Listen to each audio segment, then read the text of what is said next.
Hello and welcome. You're listening to the Investor Lab. My name's Goose. My name is Gabby. And you are lucky enough to have found the audio-visual epicenter for passionate people seeking a life of freedom, choice, and abundance. Is that this? That's this, wow. And you are here. So congratulations. Well done. You made it, and we are delighted to serve you. Now, we had another really, I think I always say, we had a really interesting episode, but I do find it very interesting. They're very interesting. They are very interesting, and if you're listening to this, I know you're going to get a lot out of it. Gabby, what did we hit on today? We went deep into psychographics. Yeah. I think because psychographics get confused a lot with demographics, and I think a lot of people give a lot of weight to demographics, as in like the stats about the people, but not enough conversation is happening about psychographics. I honestly, I don't think a lot of people have never even heard the word. Nah. So what we talked about today was psychographics versus demographics. What is the greater driver of growth? Mm-hmm. How you can use psychographics in your investing journey. What else did we talk about? We covered heaps of ground. I went into like etymology of the words. Say etymology, yeah. We go into etymology. What else did we cover today, Gabby? We're just talking about how like psychographics is kind of the wants and the desires and the shifting values of people, and how that really impacts if you're trying to identify a location to invest in, or how it affects your current investments and their potential to perform over time. And then we were talking about basically like landlords, how landlords can really get an edge on other investors to understand why people are where they are. Why are your tenants in your home, and why are they going to stay there for the long term? Yeah, I would even go as far as to say that understanding psychographics is the key to real estate investing success on any level. Wow. On any level. I'll say that again. Understanding psychographics is the key to real estate investing success on any level. And we unpack exactly how to do that in this episode. So I am going to stand by my claim that this is an interesting episode, and I'm sure you're going to get a lot out of it too. And if you do, then please let us know, because I'd love to hear from you about that. Now, this did stem from a conversation we had inside one of our private members' trainings.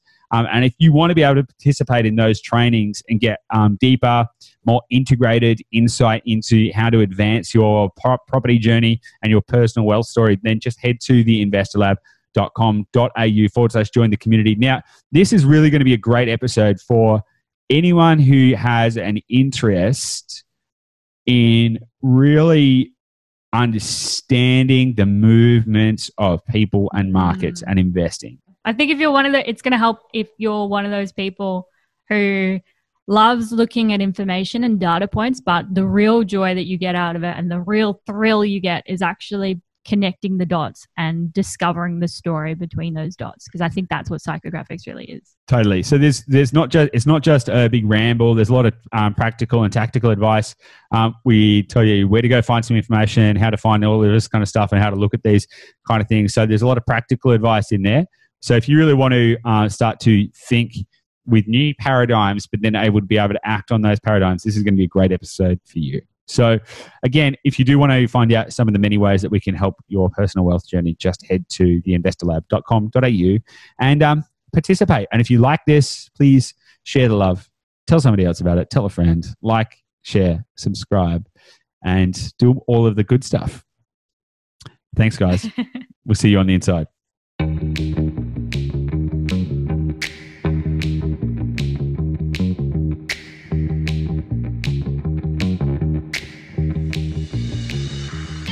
Hey, Gabby, how are you today? I'm good. How are you? Very, very well, thanks. Very well. Awesome. What's news in your world over there?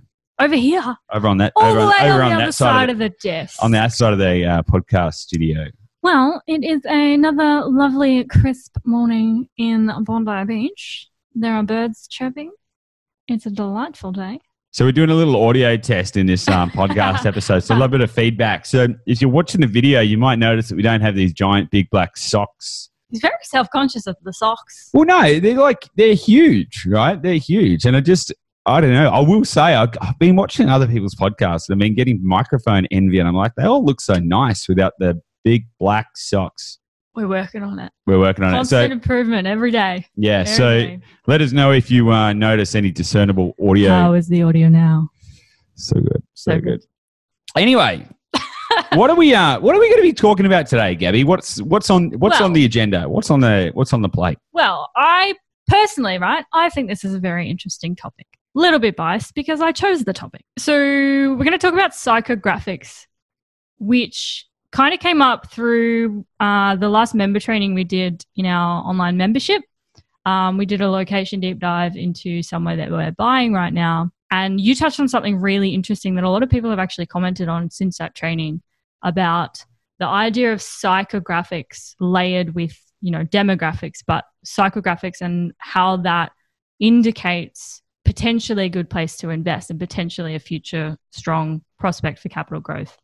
And yeah, a lot of people just went, that's really interesting. And that's something I hadn't really thought about. Could you talk about that a bit more? So that's what we're going to talk about today. It sounds good. Sounds good to me. Yeah, I guess I remember during that members training, I didn't really think that much of it, but it's interesting.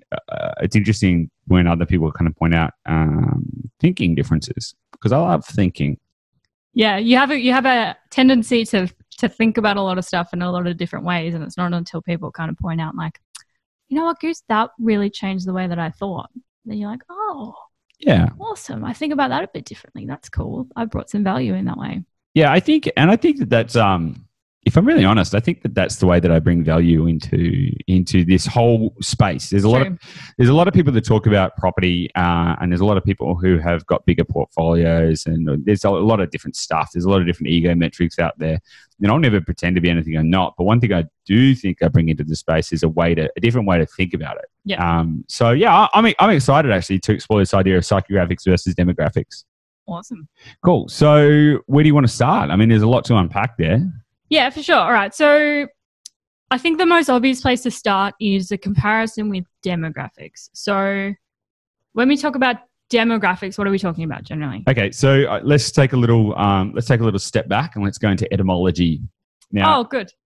Yeah. So etymology is important. So if you don't know what etymology is, it's the study of the root source of language and words and stuff. Okay. So if we look at the etymology of demography, so there's two key distinct things that we're going to be looking at here: demography and psychography, demographics and psychographics.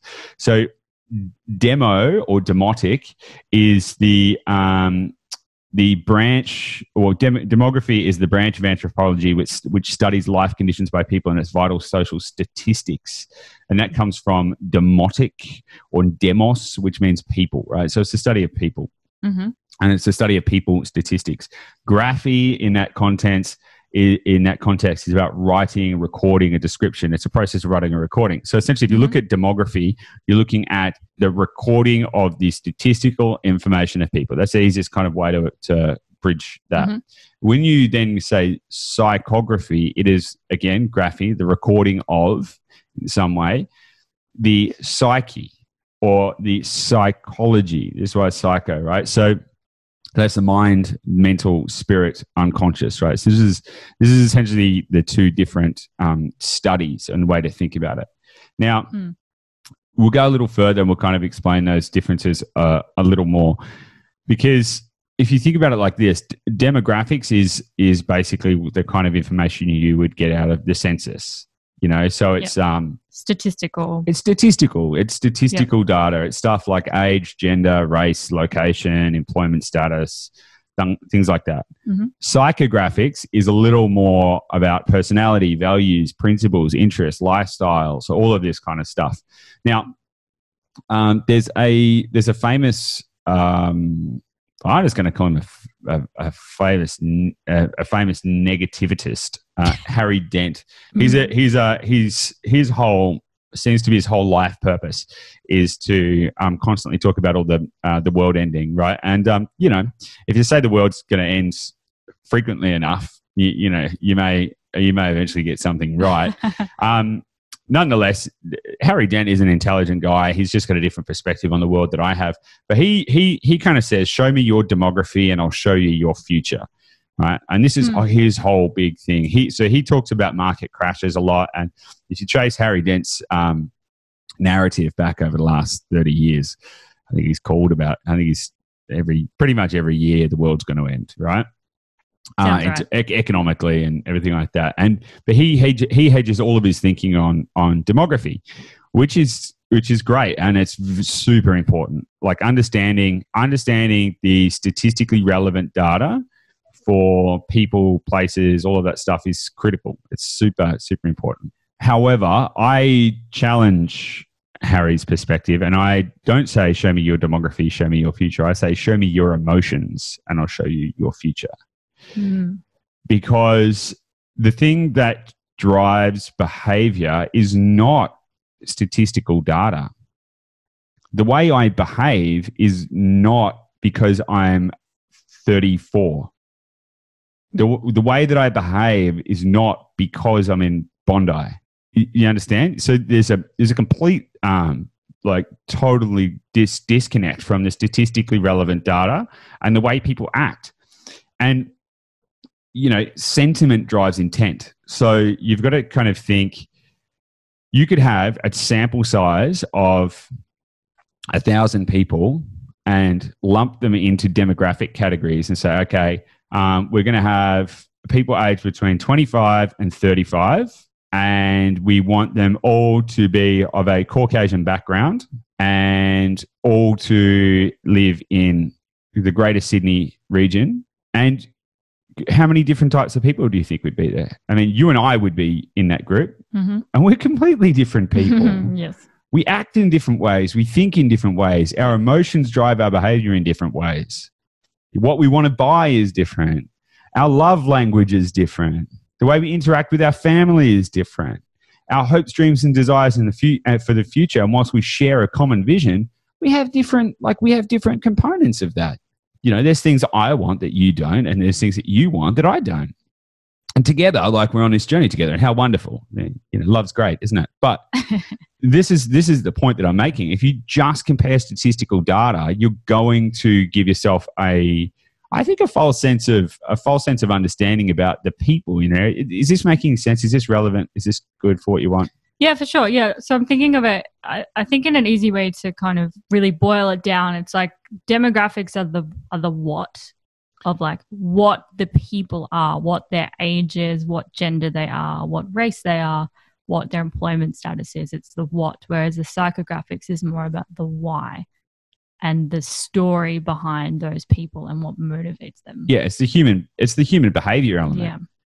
It's so much more interesting, isn't it? It's so much more interesting because you've got to think, everyone thinks that statistics drive property price growth, and it's just not true. Statistics are a fantastic indicator. They form part of a suite of information. Mm-hmm. So if you think about, if you really want to understand anything, you need to understand both the quantitative and the qualitative analysis. Well, that's not true. Not anything. You probably wouldn't, there's probably a lot of stuff out there in science and mathematics where you really just need the quantitative analysis, right? So, yeah. But if you're thinking about people, people are not numbers. People are, they are numbers filled with spirit. And that changes things. That changes things massively. Desire is much stronger than statistics. Okay. So under the lens of property investing, do you think that psychographics is actually more important than demographics, or are they in tandem, or are there certain? I don't think you can ever look at only one side of the coin. You can't just go, okay, well, how do people feel, and therefore it's a good idea to invest. You need to look at all of it. Mm-hmm. But if I had to weight the two, I would choose to understand the emotional profile of an area more than the statistics. And let me explain that. Mm-hmm. Everyone thinks the population is the single greatest driver of growth. More people move in an area, and they think in a very simplistic equation sense. There's two sides of the equation. There's a certain number of houses, and there's a certain number of people. And if there's more houses than people at the ratio of 2.4 people per house, mm-hmm. if there's more people than houses, then demand is exceeding supply. Therefore, the prices will go up. Well, it's just not true. You can have house price growth grow dramatically more in areas that see less population growth because the psychographic profile of the area has changed. Mm. And this is the thing that people miss. There's a reason. Like if you just looked at statistical data, you could say, well, why is Byron Bay any different to Yamba? And if it's funny, I've mentioned this is at least the third episode that I've mentioned Yamba. I was listening back actually to some old episodes, and I've mentioned it in at least 2 previous episodes. So I think there's a little Freudian thing going on there. So a little segue. I've had this secret burning desire to start a providore in Yamba for about 10 years. So I think that's starting to come through. But what is actually the difference between Byron Bay, Yamba, Port Macquarie, Sydney, any number of places? Well, they're all on the coast. They've all got a beach. What's the difference? And why is Byron Bay? People go, oh, well, there's more people in Byron Bay. Yeah, now. There's more people in Byron Bay than Yamba now. But why did that happen? Why was there a movement of people to go there? Why did that become a more desirable place? And then when you look at property prices in a place like Byron Bay versus Yamba, there's a massive difference. Yeah. And that comes down to desirability. At the end of the day, they're both on the East Coast. You can watch sunrise over the water. You can go swim along the beach. Yamba ostensibly may provide a better lifestyle. Maybe. But the desirability to live in Byron is much higher. And that's driven up property prices. And this then deviates. Now, there is going to be some elements of demographic analysis in there, and I don't have the stats for Yamba, but one might take a view that Yamba has maybe an older population. It's a little bit more of a retirees type town, and Byron might be a little bit more hip and cool. But even that, it's how did that happen? How did that split happen, and why? And what is going to drive those two things? And is there any reason that Yamba won't be worth as much as Byron Bay in, say, 10 years' time? And this is where the split happens. What do you think are some of those early signs of what would split that psychographic between places like Byron Bay and Yamba? Well, we were actually doing some property research yesterday, Gabby, and you pointed out that right near one of the properties that we were looking at for one of our clients, there was a laundromat that had free Wi-Fi and... I called it was swanky laundromat. Yeah. It was this swanky laundromat. Gabby's hot tip. Yeah, did they serve coffee or something? I think they did. Yeah, it was no, they had a website. They had a website. This is laundromat, and Gabby was like, "Oh, there's a swanky laundromat." Right? It's so funny. I'm over on this side of it. Oh, there's this fancy laundromat, and I'm thinking, "What's this fancy laundromat? What's going on here?" And you're like, "It's got Wi-Fi. It's got a website, and I don't know, right? All this stuff." Now that's a funny little analogy, but these are the kind of things, okay? Now, I'm not suggesting everyone just go out there and start searching for laundromats because that's the key to growth, right? But what we're talking about is gentrification. Now, demographics can give you an insight into gentrification. However, gentrification is a psychographic shift of an area. So what we look for in terms of that is you need to think about it's qualitative, okay? So there is no, if you see 6 of these things and 2 of those things, therefore that equals gentrification, and at a rate of 2.3% per year. That's just not how it works. It's not purely mathematical. It's not. No, it's qualitative, right? So anything that's qualitative, it requires a bit of thinking, which is, I think, why a lot of people miss psychographics in their process. And I think it's completely. So if you take an area where the average age is 35, and let's just say the average age has been 35. Let's just make up something here. Say the average age has been 35 for the last 5 years. Okay, and then what would change about that area to drive up property prices? More jobs, perhaps. Okay, that's good. That's good because that's going to drive some income. That might change some employment, but more so, it's going to change sentiment. What else might drive property price growth? A new supermarket. Why? Because people feel a little more connected. What else? Maybe an improvement of the parks, better community feel, better neighborhood feel. Because all of these things really contribute, which is actually why when we look for areas, we look at public housing percentages in streets. Yeah. Or in the micro pockets of that suburb at least. Now, not because there's anything wrong with people who live in public housing, but because you want to, you're psychographically profiling the neighborhood feel. And it's the same thing. This is why we look at how many renters are in a street or a pocket of a suburb versus homeowners. Not because there's anything wrong with renters. We rent right now. We're rent investors, right? There's nothing wrong with renters. There's nothing wrong. But homeowners are more likely to do capital improvements on their property for beautification and emotional satisfaction. Tenants won't. And there's no incentive for them to do that. They might move out after a few years. Now, these small things contribute to an overarching community feel. Now, community feel changes the sentiment of an area and the desirability of an area. Does this kind of make sense? It does, yeah. Yeah, this is the reason that somewhere like Toorak is worth more than somewhere like Richmond in Melbourne. Like, they're not that far apart. Like, we're not talking like one has a fast track to the city and the other one doesn't. In fact, Richmond's probably got better transport links than Toorak. Yeah. But everyone's like, oh yeah, but the rich people live in Toorak. But why? Like why? Why? What is the story? And that's the thing that people miss. And that is a much larger contributor to property price growth, in my opinion, than pure demographics. Interesting. It's fascinating, isn't it? Because it's like it's a missing piece that no one cares about. Yeah.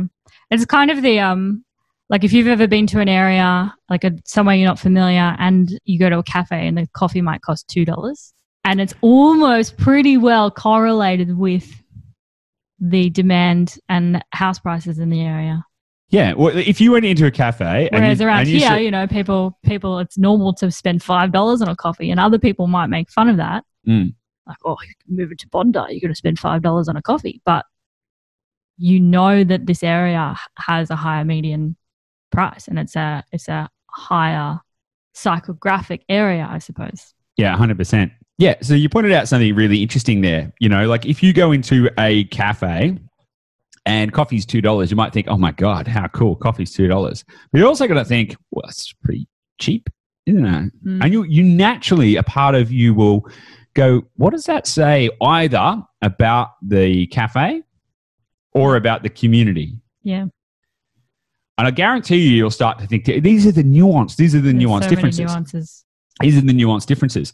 Look, everyone thinks let me just rephrase this differently. A healthy economy is not dictated by the amount of money within it.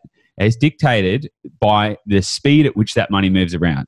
Yeah, okay, that is one of the biggest levers of it, because like volume of money is good, but if it doesn't change hands, if people are scared to spend it, if there's a reason for that, now that is going to slow things down more than ever. And we can see this at the moment. We can see this at the moment in the current economy. There is not actually less money. In fact, there is more money in Australia right now than there was. The government's been printing it. They're giving it away by the billions. There's more money.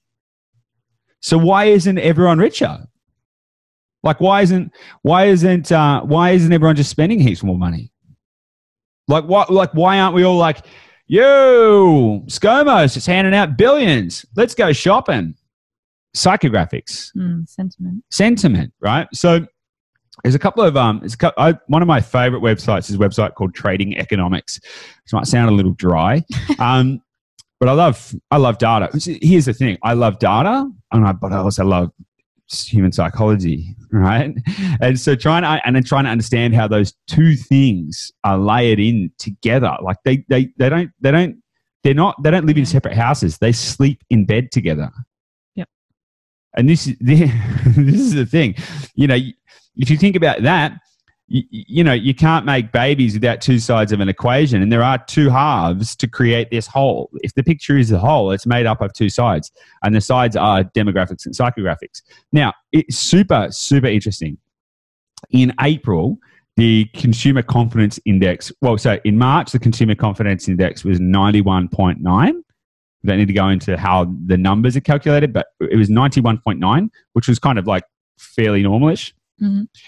And then in April, the consumer confidence index absolutely crashed down to 75.6, which is the lowest it's been in the last 5. Well, it's been the lowest it's been in. Well, I can expand the graph actually out. Is that nationally? Yeah. Yeah. So it's the lowest it's been since the late 80s, right? Wow. Tremendous. Yeah. Tremendous. In fact, it's the lowest it's been since the... Worse than the GFC. Yeah. Worse than the GFC. Not quite as bad as the late 80s and early 90s recession and all of the stuff that happened then. Nonetheless, though, it crashed to 75.6. I don't think we all felt that, right? Even if you had your job still and you still had the same amount of money coming in, almost certainly you weren't spending it in the same way. Yeah. Actually, no, I read a stat. I don't have the stat on me, but I read it the other day about, I think in April, that overall income dropped like 8%, but consumer spending dropped 18%. Correct. Which is, there's a 10% disparity of people saving money and not spending. So that means that money is not circulating in their local economy. Correct. Yeah. And what do you think causes businesses to close? Lack of velocity. Lack of the velocity of money, right? And then what happens when businesses close? And this creates a very bad environment. This is why the most important thing is consumer sentiment. And this is why the government is so like, okay. How do we make everyone feel good? Like, we've got to make sure everyone feels good and keeps spending money. Yeah, there's taxes and revenues and stuff like that. The government is a business at the end of the day too. But it's about avoiding the doom loop that happens when people get scared and get negative. Now, interestingly, consumer confidence index has jumped back up to 88.1. And I think that qualitatively we can all think about how we feel now compared to how we felt 3 weeks ago. 3 weeks ago, I think the world's going to end. And then hey, now it's like, well, restrictions have been easing. There's a bit more normality. Cafes are open. I'm going to get back into it, right? And so this changes the confidence. Yeah, it's like that. There's that hope piece, isn't there? It's like people can it's not back to normal by any means, but people can see the light at the end of the tunnel. Absolutely, right? And so this is what I mean, that sentiment drives intent. Mm-hmm. Get sentiment back, get people believing that they are going to survive, thrive, prosper, and they will. Like mindset, it's so funny. Look, personal development and everything like that, we all talk about mindset. Mindset is the most important thing to a national economy. We just need everyone to have the right mindset. Everyone needs to go and create a vision board and do all this kind of stuff. And love to see ScoMo's vision. Everyone needs to, do a little bit of meditation, get a vision board going on, write out a plan, have some affirmations and start reading some books and watch the economy skyrocket. It's so funny because the mindset of a nation will dictate the health of a nation. And it's interesting as well, just looking at trading economics. I'll drop some links in the show notes for this as well. Business confidence went from -1 in January, which was a little low, but not statistically negative. Yeah, it was negative, -1 in January, but it was 2 in October. So it's like we're talking different numbers sets, right? Yep. However, in March it dropped to. Was that March? April, it dropped to -66, but now it's back up to -46. So business confidence is starting to improve. It's very interesting though, isn't it? Because the unemployment rate has skyrocketed.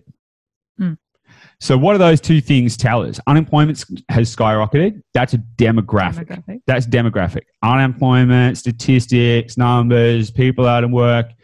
Confidence is improving. So those two things operate completely differently. You've got business confidence is on the improve. You've got consumer confidence is on the improve. And you've got jobs are smashed. They're destroyed, right? In a lot of cases. There's a lot of talk about 850,000 jobs coming back online in the next coming months, which is great. But if you go from a position of having no job and having no idea where your money is going to be coming from, and then still having no job, but feeling like the end is in sight, do you think you go and start spending money and hanging out with your friends, go to the shops, go get a... You'd be like, well, it's not going to last forever, is it? Mm. Now, this is the split. So you can't always just look at the statistics. You have to look at how people feel. And where we can see that really applying to property investors is when you start to see the gentrification change of an area. Now, you can use demographics to get an understanding of that. Now, you can look at what are the core industries. Yeah. What is the percentage of people in those industries? You know, if you're in an area where the local industry is 75% farming, then you can start to think, okay, well then how old are the farmers? Like if it's 75% farming and the average age in the area is 35, okay, you got all these young farmers, maybe they're a little bit more proactive. And then you start looking at, okay, what is the community like? Is there a church per 1,000 people? Like, you know, and then you can start to understand what this area is like. You can really start to get a picture.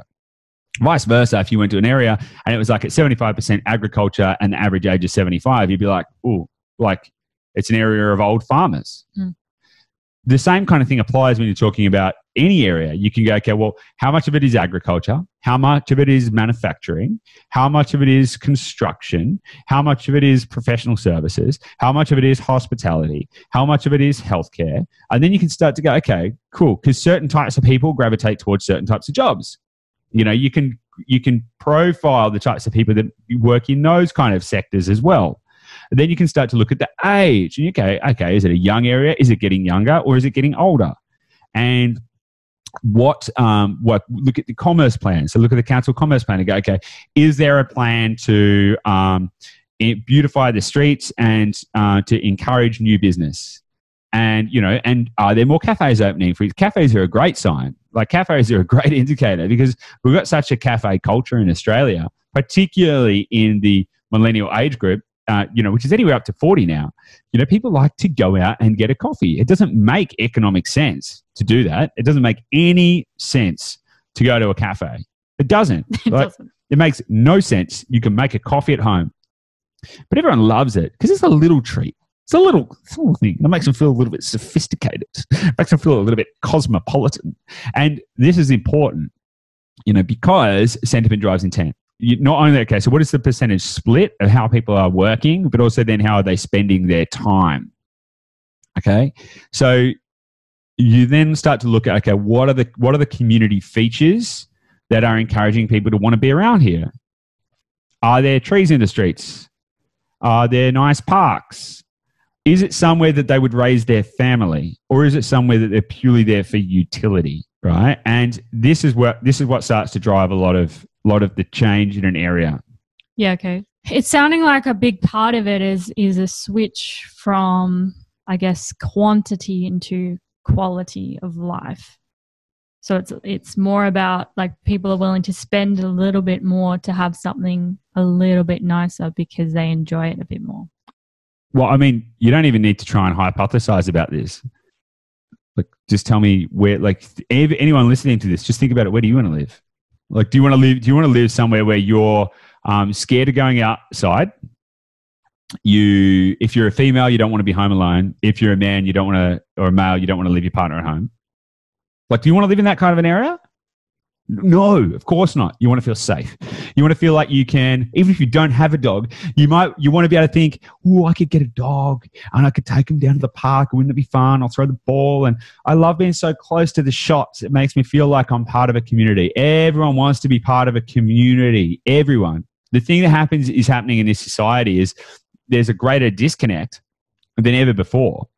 So more people crave community. Now, stuff like transport links, super important. They're not the be-all and end-all.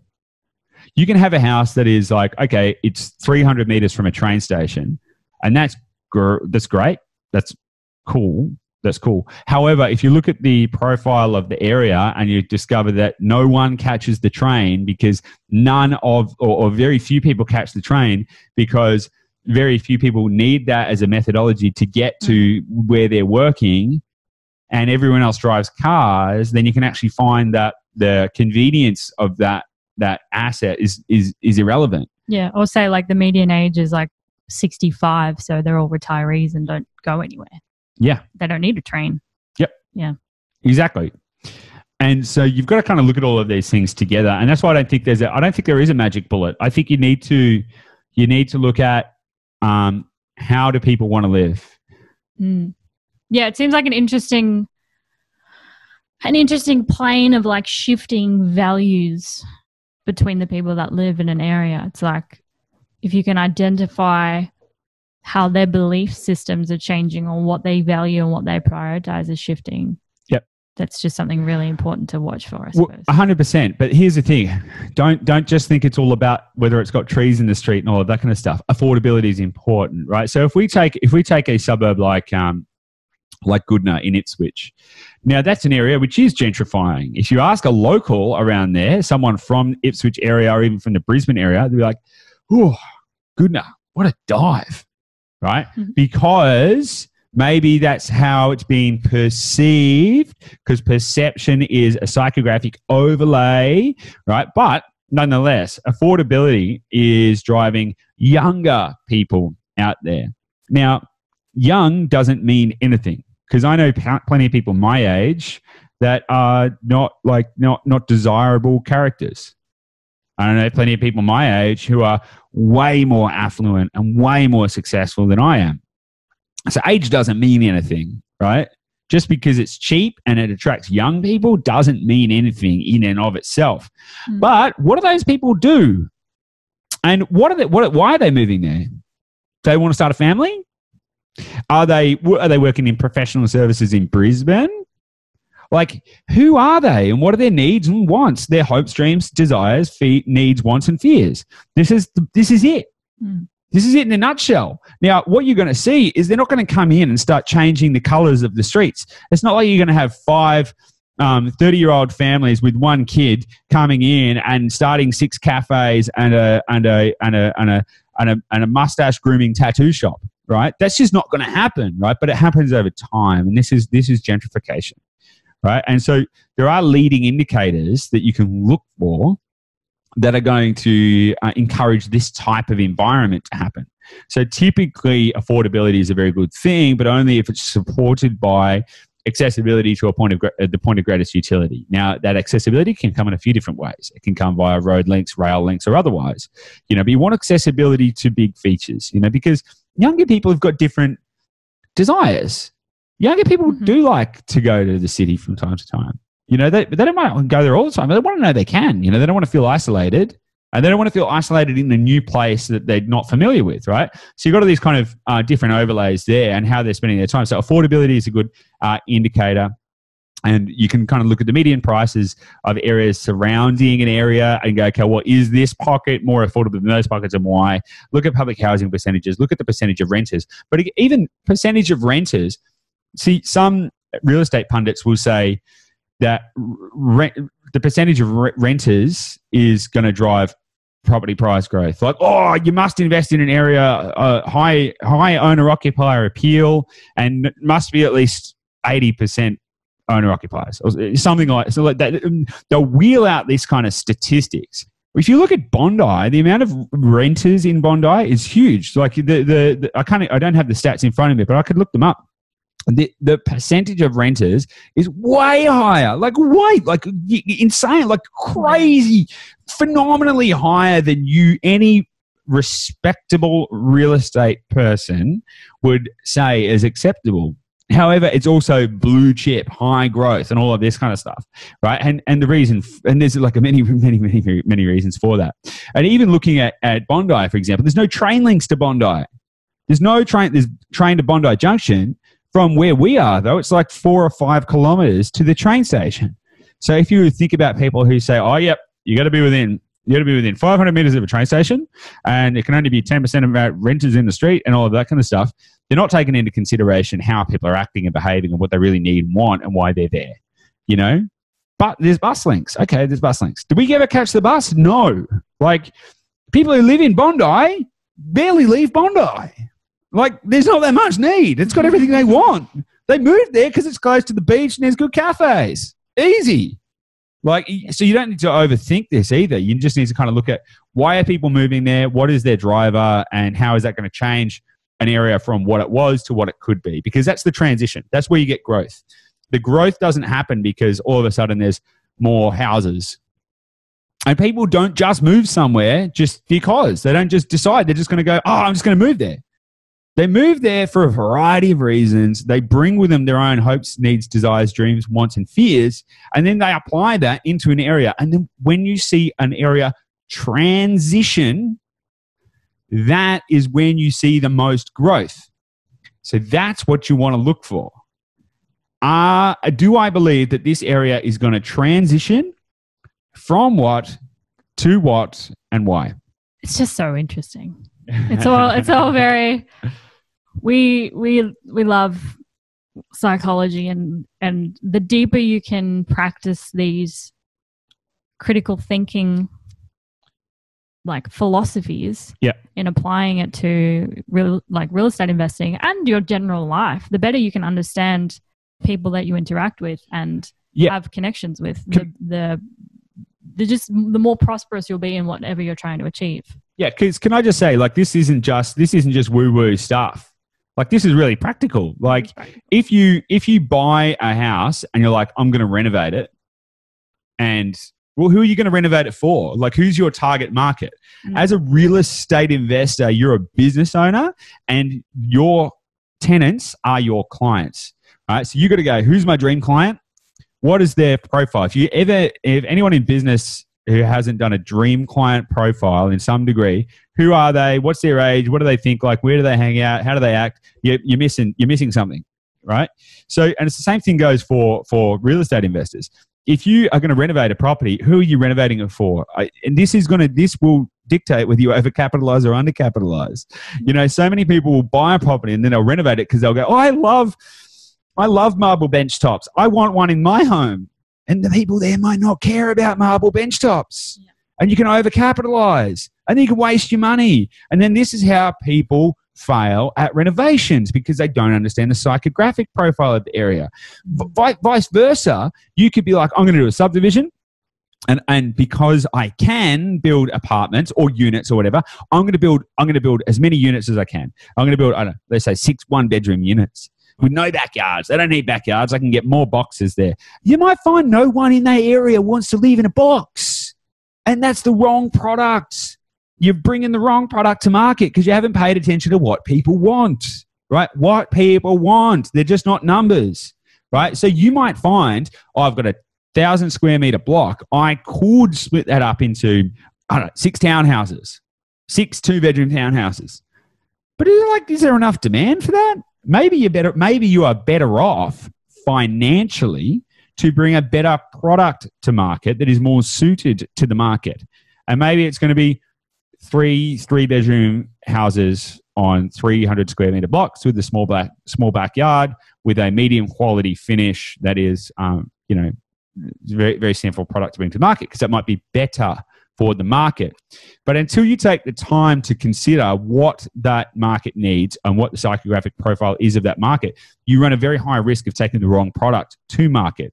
And therefore, you run a very high risk of losing money. Yeah, because it sounds like there's a lot of those scenarios where people put their own psychographics onto a strategy that they believe is going to benefit them, or it's what they can financially afford, or is going to get some result that will suit them without actually doing the extra work and understanding, is this viable as a product for the market that I am delivering my product to? Yeah, exactly. Yeah. And I think so that we've touched a lot about, looking for a new location and how to identify a location and how to use psychographics for, somewhere new. But now we're diving into, like, if you're an existing landlord and you have an existing property, how understanding that gives you an edge compared to most investors, because a lot of investors don't think about things this way. And I think, like, if we take so psychographics, a lot of that is about like why someone would move to an area, right? So if you take Bondi, for example, I think the renters percentage is something like 70% or something. It's ridiculous. It's way high. But if you take the demographics, it's generally young families. Again, I don't have the stats of the demographics of Bondi. No, but we're around here and we can see it, and that's yeah. the perfect example. Like we can see, we know, we understand the psychographics around here because that's why we moved here, because we liked it. Yeah, but you can also see the psychographics based on the actually by the demographics as well, because I don't see a lot of teenagers around here. I don't see a lot of between 14 and 20-year-olds around here at all. No. Which indicates that people move here to start families. There's a lot of kids around. There's a lot of young couples and there's a lot of babies around. Yep. But so that indicates that people move here for that particular reason, because they like the idea of being in this kind of a location and the amenities for that type of lifestyle. But then as they move into a different stage of their life cycle and as they start raising teenagers, they might suddenly have a different need and need to move somewhere else. So I think as a landlord, like if you own a property in an area like Bondi, then you need to understand, is there a specific cycle that my ideal avatar will, engage in my product, which is my property? Is there a certain point where their values are going to shift and suddenly, they want a bigger backyard because they want to get a dog that can run around with the kids, and it's kind of getting really clear and really owning and understanding what the person in your area would want. It's not just about why they came here, but it's like, why would they potentially leave? Yeah. So again, like Bondi, because the beach has been closed recently, a big reason why we moved here is because we love the beach. Mm. And now since the beach has been closed for nearly 2 months, it makes you question, is this where we want to be? Is this where we want to be? And we have been questioning that. And it's interesting. It's like, what are the different things that bring people there, and what happens if they suddenly disappeared? Would people move? Totally. Would that change the psychographics? It would. And I want to talk about something now, because there's something I want to just get off my chest. I wanted to end this episode with some really practical advice. Yep. Great. All right. Some really, it's all good to, people get the concepts. They understand the difference between demographics and psychographics. They understand the concepts, and what to look for and all of that kind of stuff. But how do you know, how can you, what's some ways that you can, because people can measure statistics quite easily and you can reference them, but how can you measure psychographics? How can you measure sentiment? Right? Because the biggest driver in any market is going to be sentiment, 100%. And I'll argue with anyone about that. Because if people don't want to buy there, they won't buy there. Right? If you don't want to buy there, you won't buy there. And why would someone want to buy there? Well, because the sentiment's good. It's desirable, right? It's very clear cut to me. Which is exactly why you can have a small country town, which may not ostensibly change the demographics, but the local sentiment can change. And when the local sentiment changes, property prices start to go up significantly. Now, this has happened time and time again, which is why when you actually look at the statistics, you'll find that a lot of regional centres outperform the capitals, almost exclusively. If you really wanted to just take that capitals versus regionals perspective, capitals are a waste of money. All right? Now, there's a few nuances in there. There are a few nuances in there to unpack, but if you just want to look at growth statistics, you'll find much better stuff in regionals if you look. Now, that being said, I'm not saying everyone go invest in country towns by any means. There is a value in investing in capitals, but you just got to look at your strategy. I'm getting off point. My point is, how can you actually check? How do you know? Because a local government election is going to do a hell of a lot more for property prices. A state government election, a federal election, anytime there's an election, it's going to massively sway property prices. Now, also, anytime there is an improvement or some new thing in the town, which is exactly why councils do things like have community days or the Easter show. And there's a reason that they pump millions and millions and millions and millions of dollars into non-commercial community benefit activities, because it props up the sentiment. So I wanted to just give people a little snapshot about how they can do that. If you're looking at an area, if you follow some statistical data and you've gone, okay, I think that this area might be really good. I mean, it's sort of, I don't know, how can you tell what's going on there without going and moving to the town and asking everyone? Well, it's pretty simple. You can check what's happening in the news, because the language that is in the media that people consume will drive sentiment massively.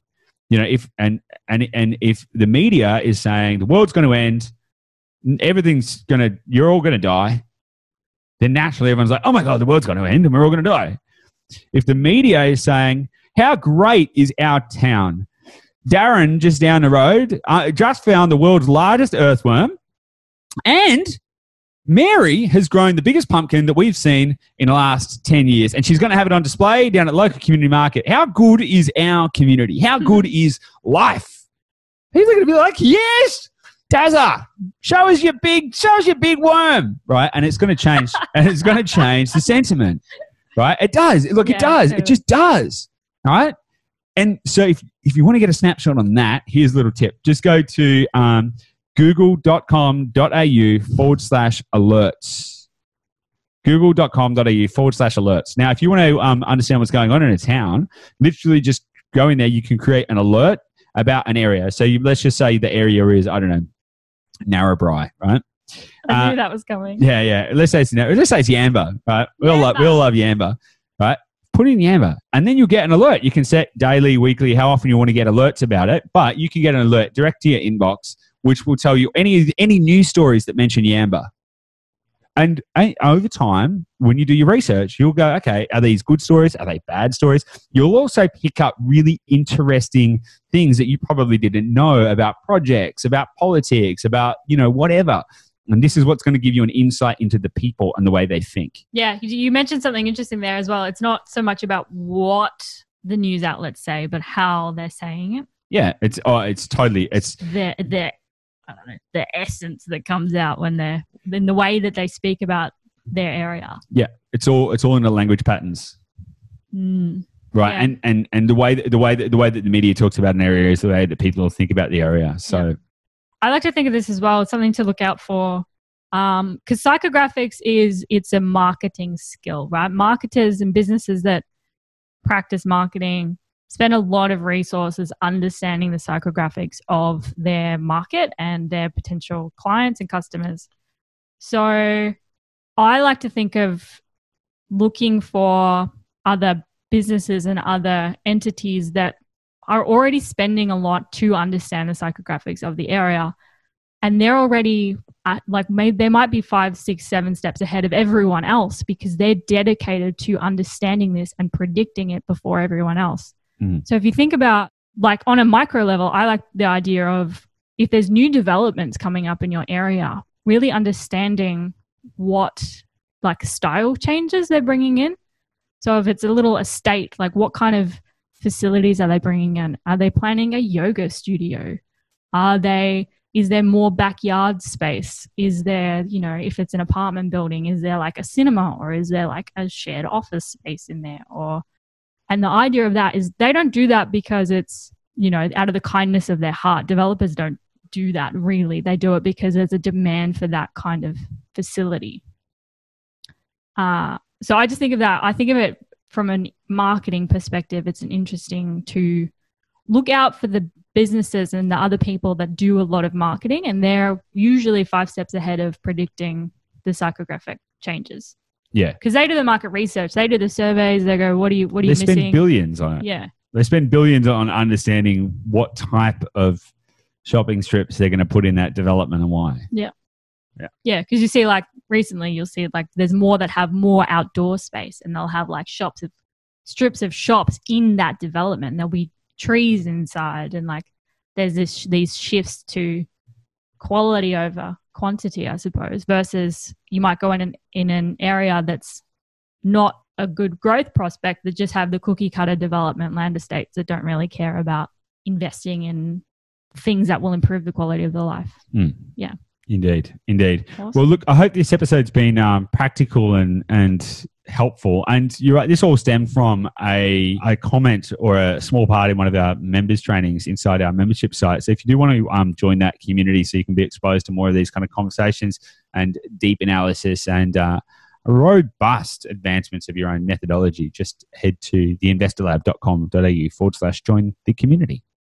Awesome. Awesome. I've really enjoyed this, Gabby. So, and I'm enjoying this sort of a new format that we're testing out, where you're coming at me with some more questions. So let's keep it going. Trying to squeeze the knowledge from that brain of yours. Let's crack it. Let's crack open the egg. Let's crack open the egg.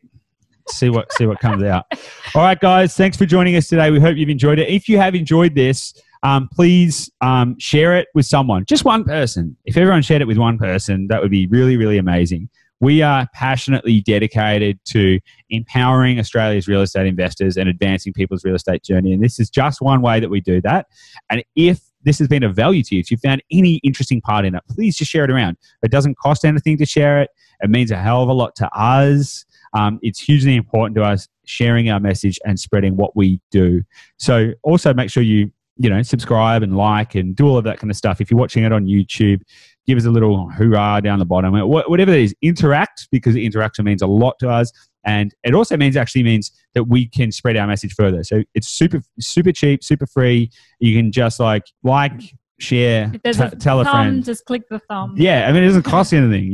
We are passionate about giving you our time, and all we ask in return is a small favor that you support what we do and our message. Only if you found it valuable. If you think that this is rubbish, feel free to never listen again. But if you do find it valuable, tell someone about it and help them share the love too. And if you want to find out any of the many, many, many ways that we can service you on your property investing, personal wealth, and life journey, just head to theinvestorlab.com.au.